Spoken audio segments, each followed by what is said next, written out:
I've listened very carefully to what has been said in this chamber and out of it, that while there is broad support for many of the key aspects of the deal,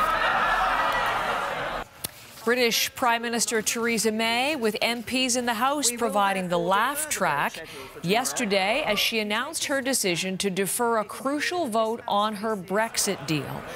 Yesterday, the day before that vote was scheduled to take place.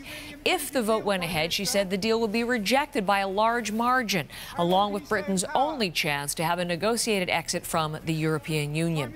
May has some time now to try to make changes and drum up support. Thomas Daigle in London tells us about her immediate priorities. She has begun a whirlwind tour of Europe this morning, first meeting Dutch Prime Minister Mark Rutte in The Hague. May is also meeting today with German Chancellor Angela Merkel in Berlin, and later she will travel to Brussels to discuss Brexit with senior EU leaders Donald Tusk and Jean-Claude Juncker. She is trying to get concessions on one issue. That is why she's doing this sudden Euro trip. That, of course, one issue in particular is the so-called Northern Ireland backstop, a measure in the Brexit deal meant to prevent a hard border with Ireland. But it's ultimately the one item that would have sunk this deal had it gone to a vote today. May hopes that EU leaders are going to offer assurances that that backstop will never come into force, so she can return to London and then put her deal to another vote in the House of Commons sometime over the next 6 weeks. Not only does she need some extra measure to calm the fury of the Brexiteers within her own party, who fear that that backstop could force the UK to follow EU rules forever, she also needs to be seen to be doing something to defuse this crisis, and hence this hastily arranged series of visits across the channel today, Heather. And as she attempts to come to clearer language or to renegotiate in some form with the EU, I mean, it's been very clear, as you've said, how likely is that to work to be able to secure something that she can then take back for a vote, Thomas? The EU is sending mixed signals. On one hand, they're saying very clearly the deal on the table is the final deal. There's not going to be any more discussions on the backstop or anything else, but they are willing to do what it takes to reassure May's critics at home.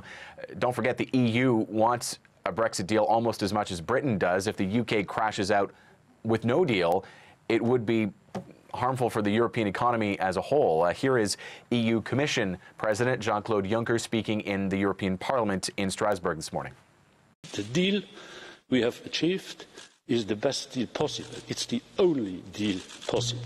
And there is no room whatsoever for renegotiation.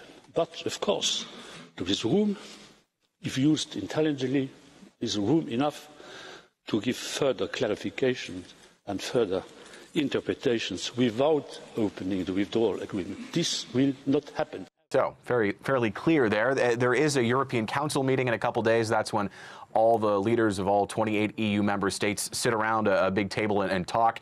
EU leadership has agreed to add Brexit as an unexpected item on the agenda. Keep in mind, in her 2 years as Prime Minister, Theresa May has faced many make-or-break moments. This is definitely right near the top of that list, Heather.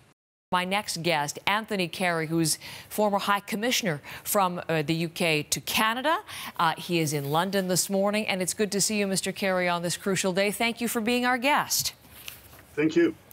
I'm wondering, I fully expected to be asking you questions about how the vote's going to go today, but here we are with Theresa May meeting Mark Rutte, meeting Angela Merkel, meeting Donald Tusk, some of the key European Union leaders who have said that there is no renegotiation. They have been absolutely unequivocal on that.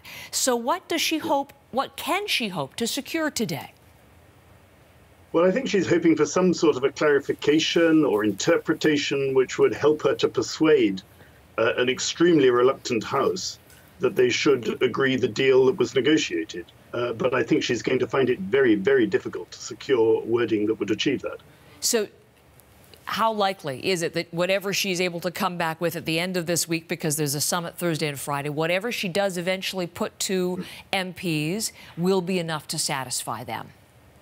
Well, I personally would think it's a very long shot indeed. I think she's most unlikely to achieve that. And I think it's therefore likely that something else will happen. I mean, we're at an appalling state at the moment of crisis. There's the potential of a leadership challenge within the Conservative Party against her.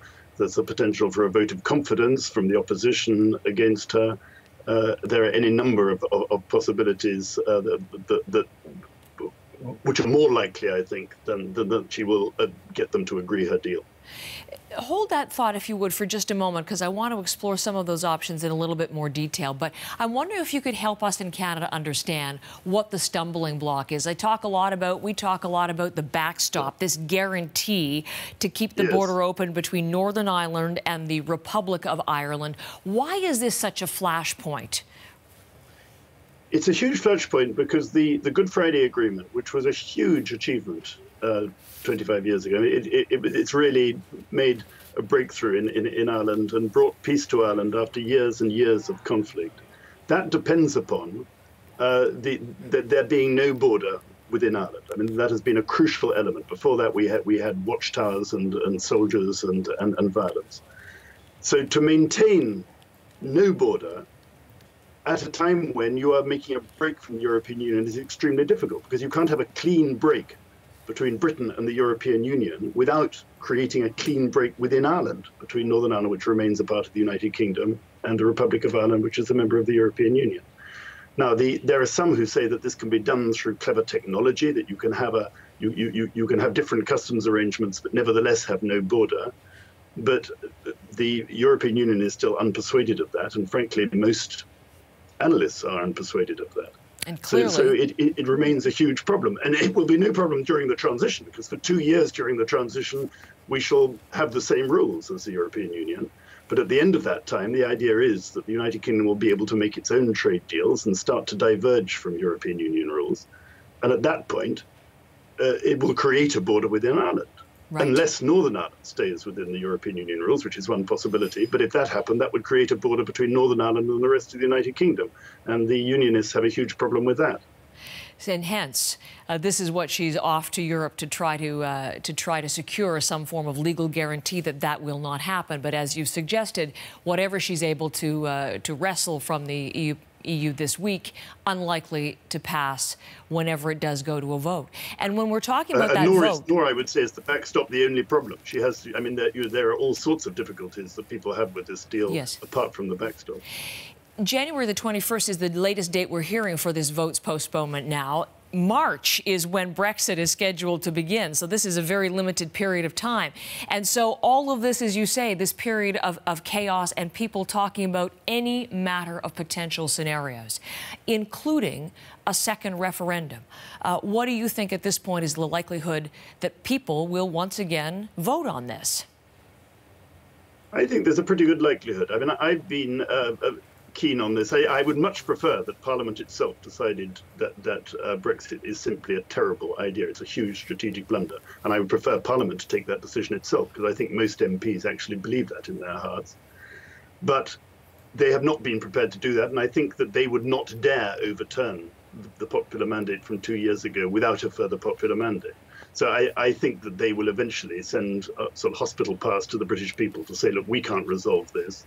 Are you sure you really want to go ahead with Brexit now that you understand better what it means?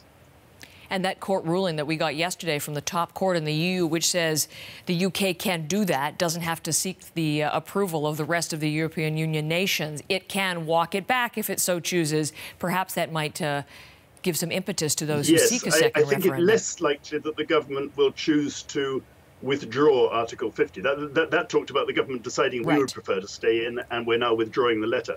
I don't think that the government will take that decision without the permission of the British people. So I think it'll want a referendum. If it goes for a referendum, then it will need to extend the deadline in Article 50, which is a different thing. And that would need the agreement of all the other members of the European Union, because that deadline expires at the end of March. And if they're to extend it to give us time to have our referendum, they would need to agree to do so, and that would need unanimity in the European Union. The other thing that we're hearing more and more about is people raising the very serious scenario of a hard Brexit and the economic calamity that would ensue from that. At this point for you, how much of a likelihood is that? Well, I think if it happens, it'll happen as it were, by accident. It'll happen because the Parliament was simply unable to reach any agreement, and therefore, the clock ticks down, and we suddenly find ourselves falling over the cliff. But there's a great determination in the House of Commons that should not happen. Indeed, they're trying to pass amendments saying that it must not happen. So I think everybody will be trying to avoid that. The European Union will be keen to avoid that as well. So I sincerely hope that some way will be found to avoid that, which, as you say, would be a calamity. It's just so interesting. Everywhere I'm reading, everyone I'm listening to saying, we really don't know how this is going to go, which of these paths we're going to lead. And that must be extraordinary times to be in for you. You're right. I mean, there are any number of ways that this could go. There could be no deal. There could be a decision to change the red lines and make it possible to go for what's called the Norway solution, which would leave us within the EEA and EFTA.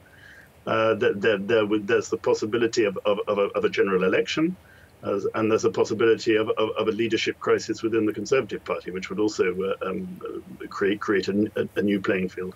All of which has the whole world on tenterhooks, wondering which is the next step and which is the next development. Well, I think the whole country must be. I suspect the rest of the world is as bored of it as we are. There was a good cartoon the other day saying, with the Conservative Party saying, it's decision time. Should we kick the can down the road or into the long grass? Well, then we'll probably have opportunity and occasion to speak again. I really appreciate your time, Mr. Kerry. Thank you for that this morning.